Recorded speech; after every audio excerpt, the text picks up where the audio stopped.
నిషి లోపలికి వెళ్తుంటే ఆగు నిషి అని ధాత్రి అరుస్తూ ఉంటుంది. ఏయ్ ఏంటే చెప్పవే అని నిషి అంటుంది.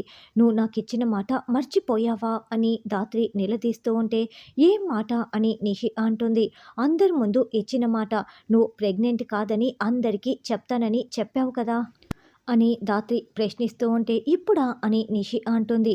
అవును ఇప్పుడే అని ధాత్రి అంటుంది. ఇంట్లో పరిస్థితులు తెలిసే అడుగుతున్నావా? నువ్వు ఎలా నిజం చెప్పమని అడుగుతున్నావు? నేనిప్పుడు ఆ నిజం చెప్పలేను అని నిషి అంటుంది. అయితే నేనే చెప్పాల్సి ఉంటుంది. నువ్వు చెప్తే నిజం చెప్పినట్లు ఉంటుంది. అదే నేను చెప్తే నీ మోసాన్ని బయట పెట్టినట్లు అవుతుంది. వదిన, మామయ్య గారు అబద్ధం చెప్తే నిన్ను క్షమిస్తారేమో కానీ మోసం చేస్తే నిన్ను అస్సలు క్షమించరు. చెప్పు, నువ్వు నిజం చెప్తావా లేకపోతే నన్ను నిజం చెప్పమంటావా అని ధాత్రి వార్నింగ్ ఇచ్చి అడుగుతూ ఉంటుంది.